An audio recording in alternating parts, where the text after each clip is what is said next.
Hello idols. सो क्या आपने कभी देखा है कि एक बहुत ही इंट्रोवर्ट सा बंदा है और वो एक ग्रुप की सेटिंग में आने के बाद धीरे धीरे उसकी पर्सनैलिटी में चेंजेस आने लगते हैं, या कुछ ऐसे एक्सट्रीम चीजें वो उस ग्रुप के इन्फ्लुएंस में कर जाता है जो जनरली उसका बिहेवियर नहीं है।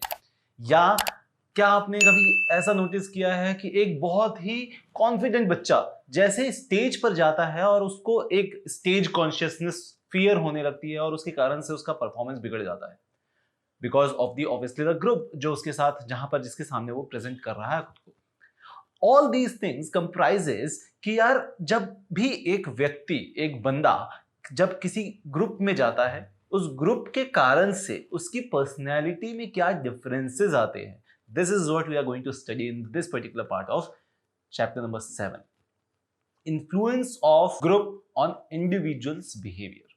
अब इसमें दो तरीके की चीजें होती हैं। एक, जहां पर व्यक्ति पार्ट ऑफ ग्रुप का हिस्सा होकर अकेले किसी चीज को परफॉर्म कर रहा है, that is known as social facilitation. So वो ग्रुप का तो हिस्सा है बट उसका इंडिविजुअल एक काम है जो वो परफॉर्म कर रहा है, दैट इज सोशल फैसिलिटेशन। दूसरा, जहां पर वो ग्रुप का हिस्सा होता है और ग्रुप साथ में कुछ काम कर रही होती है, तो ही और she is a part of that particular group, that is known as social loafing. Example, मान लेते हैं कि एक क्लास प्रेजेंटेशन के लिए 4 लोगों का 5 लोगों का ग्रुप बना है और उसमें एक बंदे को प्रेजेंटेशन देनी है। पूरा काम सारे ग्रुप ने मिलकर किया हुआ है, रिसर्च पूरे ग्रुप ने की हुई है, बट प्रेजेंटेशन देने के लिए एक ही बंदे को आगे जाना है। Now, because of the group, this particular individual is performing something that is known as social facilitation, कि किस तरीके से ग्रुप उसको मोटिवेट करता है उस प्रेजेंटेशन देने के लिए। ठीक है, फैसिलिटेट कैसे करता है, that is known as social facilitation. Whereas जब आप कोई ग्रुप एक्टिविटी कर रहे होते हो, ग्रुप डांस चल रहा है फॉर एग्जाम्पल, देन उस ग्रुप के कारण से आपकी परफॉर्मेंस में क्या चेंजेस हो रहे हैं, that is known as social loafing. तो सोशल फैसिलिटेशन ऑलरेडी हम चैप्टर 6 में थोड़ा बहुत पढ़ चुके हैं। सोशल लोफिंग को समझते हैं कि ये सोशल लोफिंग क्या होती है और इसके फायदे या नुकसान क्या होते हैं। तो जैसा हमने कि समझा कि सोशल लोफिंग का मतलब ये होता है कि एक ग्रुप के हिस्सा होने के बाद मेरी परफॉर्मेंस में क्या चेंजेस आ रहे हैं। तो नॉर्मली ये समझो कि लेट्स से एक टग ऑफ वॉर चल रहा है, 7-8 लोगों का ग्रुप है। क्या हम डिसाइड कर सकते हैं कि कौन सा बंदा कितना कंट्रीब्यूट कर रहा है उसमें? रिजल्ट जो होगा, जो अवार्ड्स होंगे, वो बेसिकली ग्रुप को दिए जाएंगे, बट यहां पर इंडिविजुअल परफॉर्मेंस को नोट नहीं किया जा रहा है। एक ग्रुप डांस देख रहे हो आप, ठीक है, उस ग्रुप डांस में लेट्स से 15 लोग हैं जो एक डांस कर रहे हैं, ग्रुप डांस कर रहे हैं। सो जनरली क्या होता है, हम ग्रुप को देखते हैं, हम बोलते हैं कि यार ग्रुप का डांस जो है वो बहुत अच्छा था या नहीं अच्छा था या व्हाटएवर इट इज। इंडिविजुअल को जनरली हम नोट नहीं करते या इंडिविजुअल को अवार्ड्स नहीं देते, ग्रुप को अवार्ड्स देते हैं। जैसे वर्ल्ड कप जीता तो वर्ल्ड कप टीम इंडिया ने जीता, किसी पर्टिकुलर बंदे ने नहीं जीता, राइट। सो इसको ये बोलते हैं सोशल लोफिंग। सो सोशल लोफिंग हमने समझा। सोशल लोफिंग मतलब कि आप किसी ग्रुप का हिस्सा बनते हो और उसके बाद एक परफॉर्म करते हो कोई भी एक्टिविटी और उसका रिवॉर्ड मिलता है, ग्रुप रिवॉर्ड मिलता है, इंडिविजुअल रिवॉर्ड नहीं मिल रहा है, इंडिविजुअल परफॉर्मेंस को नोट नहीं किया जा रहा है। अब जैसे एग्जाम्पल, होली थी, ठीक है, अब होली में एक बंदे को हमने चुना, हमने ग्रुप बनाया, मान लो 15 लोगों का हमारा दोस्तों का ग्रुप है। फिर हमने डिसाइड किया कि यार एक बंदे को ना अपने को पीटना है या उसके साथ होली खेलनी है, उसको डुबा देना है, नाली में फेंक देना है, व्हाटएवर इट इज। अब ये जो ग्रुप है इसमें हर तरीके के लोग हैं। एक बहुत बदमाश हो सकता है, एक बहुत सीधा साधा भी हो सकता है, बट अब क्योंकि ये सब एक साथ मिल गए हैं और they are going to perform together किसी और को नाली में डालने का जो काम करना है, so this process is known as social loafing. अब इस प्रोसेस में अगर इंडिविजुअल को जज किया जा रहा है कि यार इसने किया या इसने किया या इसने किया, बर्थडे बम्स में होता है ना कि एक बार मारना चालू हुए तो फिर जितने लोग हैं सब हाथ साफ कर लेते हैं, तो that is again is a part of social loafing. So इस पे भी अगर इंडिविजुअल को नोट किया जा रहा है कि इसने किया या इसने किया, तब तो ठीक है, तब तो एवरीवन फील्स द इंडिविजुअलिटी की नहीं यार बात मेरे ऊपर आ जाएगी। बट जब ग्रुप का हिस्सा है और ग्रुप में सबको ही कर रहे हैं, तो क्या होगा कि यार जो बदमाश था उस पर भी नाम जाएगा और जो शरीफ था उस पर भी नाम जाएगा कि यार सबने मिलकर उठा के नाली पे डाला था। ठीक है, so this is what social loafing is. So generally ये देखा गया है सोशल लोफिंग में खासकर कि individuals perform less than their actual capacity, because पहला उनको रिकॉग्निशन नहीं मिलता। मैंने बहुत अच्छा काम कर दिया, बट क्या होगा कि अल्टीमेटली बात जाएगी कि यार ग्रुप ने अच्छा काम किया, जिसमें मुझे पता है कि 5 लोगों ने काम किया ही नहीं था। ठीक है, तो इस कारण से मैं सोचता हूँ कि नहीं यार छोड़, सब मिलके कर लेंगे, कोई ना कोई तो कर ही देगा, मुझे ही क्यों करना है, कोई ना कोई असाइनमेंट लिख कर ले आएगा, मैं उसको कॉपी कर लूंगा। ये सारी चीजें जो है वो सोशल लोफिंग के डिसएडवांटेजेस में आ सकती है। अब ये समझते हैं कि सोशल लोफिंग होती क्यों है। तो इसके कुछ सर्टेन क्राइटेरियाज दिए हुए हैं। पहला, group members feel less responsible for the task, और इस कारण से उतना ज्यादा एफर्ट नहीं देते। अगर अगर कोई पॉजिटिव चीज है, अगर किसी को मारने वाली बात है, तो फिर हर कोई अपना एफर्ट देना चालू कर देता है। बट अगर प्रेजेंटेशन देनी है तो यार I am not that responsible, सारा रिस्पॉन्सिबिलिटी मेरे ऊपर तो नहीं है, अब कोई ना कोई कर लेगा। That comes into picture. Number 2, motivation decreases, क्योंकि मुझे पता है कि मेरी परफॉर्मेंस को जज नहीं किया जाएगा, टीम की परफॉर्मेंस को जज किया जाएगा, तो मुझे ऐसा कोई पर्टिकुलर सा मोटिवेशन नहीं आ रहा उस काम को करने के लिए। इस कारण से सोशल लोफिंग होती है। सोशल लोफिंग तब भी हो सकती है जब इस ग्रुप का परफॉर्मेंस दूसरे ग्रुप की परफॉर्मेंस से जज नहीं किया जा रहा है। इंडिविजुअल ग्रुप है, इसका किसी से जजमेंट नहीं हो रहा है कि ये ग्रुप फर्स्ट आएगी, ये ग्रुप सेकंड आएगी, ये ग्रुप थर्ड आएगी। अगर ऐसा नहीं है तो भी सोशल लोफिंग के चांसेस बढ़ जाते हैं। अगर मेंबर्स ऑफ ग्रुप में कोऑर्डिनेशन नहीं है, अगर सारी अच्छी दोस्ती नहीं है, कोई है जो 4 लोग हैं जो मतलब बकर करना चाहते हैं, बाकी नहीं चाहते हैं, तो थोड़ा सा यहाँ पर मिसकम्युनिकेशन हो जाता है। या फिर हर इंडिविजुअल अपने अपने हिसाब का काम करना चाहता है, बट एज अ टीम काम नहीं करना चाहते, एज अ ग्रुप काम नहीं करना चाहते। This also happens and that's one of the reason to have social loafing. अब बात करते हैं कि सोशल लोफिंग को कम कैसे किया जा सकता है।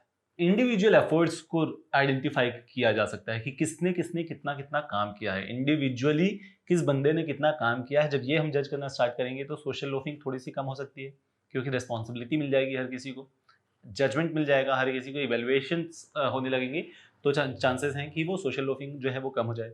अगर एक अच्छा काम करने के लिए प्रेशर बढ़ा दिया जाए उस ग्रुप में, कि ग्रुप अगर अच्छा काम करती है, ठीक है, तो उससे रिवॉर्ड्स बहुत अच्छे मिल जाएंगे। प्रेशर उस पर इंप्रूव बढ़ा दिया जाए तो क्या होगा कि everyone will start thinking about कि नहीं यार this has to be done, and then they will connect together and then they will do that work. अगर जो टास्क है वो बहुत इंपॉर्टेंस अगर उसकी हमने फील करा दी, क्या हो सकता है ऐसा?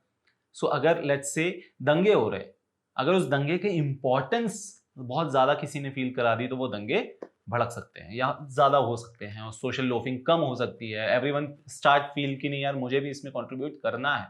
It might be because of an number of reasons, जिस कारण से होता है, राइट। अगर लोगों को ये लगने लग जाए कि उनका जो एफर्ट है वो वैल्यूएबल है, they need to do this, and generally this happens with the religious जो आउटकास्ट होते हैं, कई बार उसमें ये चीज देखी जाती है कि लगता है उन्हें ये रिस्पॉन्सिबिलिटी रहती है। या हम देखें हमारी आर्मी को अगर आप देखोगे तो they feel responsible for that individual task, and that's the reason कि सोशल लोफिंग कम हो जाती है। हर कोई अपने अपना रिस्पॉन्सिबिलिटीज को समझने लगता है।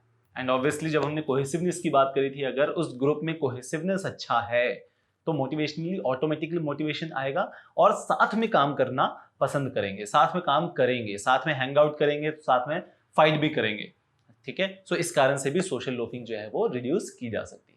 So these are few of the reasons और फ्यू ऑफ द वेज जिससे सोशल लोफिंग कम की जा सकती है। सो गाइस, यहां तक हमने समझा सोशल लोफिंग को। Now before going forward, my name is Vishal Pandey. I take psychology as a subject for class 11th and 12th, and if you like these content, please hit that subscribe button, like this video and share with your friends. Now moving forward, let's talk about group polarization. ये क्या चीज है? So दोस्तों, सबसे पहले और सबसे important चीज इसमें हो जाती है कि हम पोलराइजेशन वर्ड का मतलब समझ लें। तो जैसे ही आप एग्जाम में लिखने जाओगे, आपको एक क्वेश्चन आता है ग्रुप पोलराइजेशन के ऊपर। So poles are two separate poles होते हैं, नॉर्थ और साउथ, ठीक है। अब इससे समझ लेते हैं अपन बाइपोलर डिसऑर्डर्स में हमने समझा था बाइपोलर डिसऑर्डर्स एक्सट्रीम लेवल पर। सिमिलरली ग्रुप पोलराइजेशन में भी 2 एक्सट्रीम लेवल्स होते हैं, या बहुत हार्ड डिसीजंस लिया जाता है ग्रुप के द्वारा, या बहुत ही वीक डिसीजन लिया जाता है ग्रुप के द्वारा।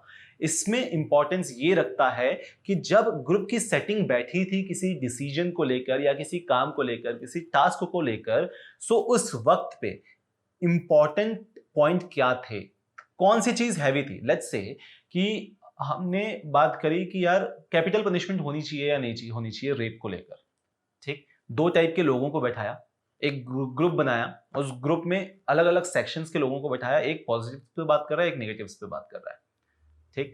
जिसका पलड़ा थोड़ा सा भी ज्यादा होगा, चांसेस आर वेरी हाई कि at the end of the session उसकी बात को ज्यादा तवज्जो, ज्यादा वैल्यू दी जाएगी, ठीक है। सो ग्रुप पोलराइजेशन में क्या होता है कि जनरली कोई भी डिसीजन इंडिविजुअली जब हम लेते हैं तो उसमें उतना पुश नहीं होता, वेयर एज जब एक ग्रुप मिलकर किसी चीज पे डिसीजन लेता है तो उसकी वैल्यू थोड़ी सी ज्यादा हो जाती है, उसका एफर्ट थोड़ा सा ज्यादा हो जाता है, उसकी रीच थोड़ी सी ज्यादा हो जाती है, ठीक है। तो कोई भी डिसीजंस जब लिए जाते हैं इसलिए ग्रुप को बैठा कर लिए जाते हैं।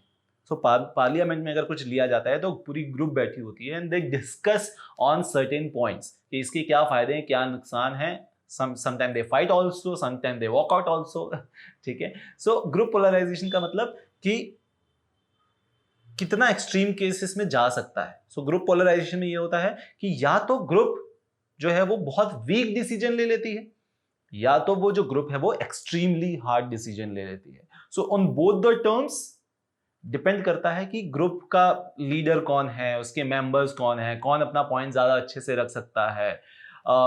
ये सारी चीजें जो है वो ग्रुप पोलराइजेशन का हिस्सा हो जाती है।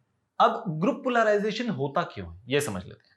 सो यार जो भी इनिशियल जजमेंट होगा ग्रुप का, जहां से बात चालू हुई है, ठीक है, अब क्योंकि लाइक माइंडेड पीपल आ रहे हैं, एक साथ बैठ रहे हैं, ठीक, मैं किसी चीज को मानता हूं और बाकी लोग भी उसके अलग अलग पॉइंट्स दे रहे हैं उस चीज को मानने के।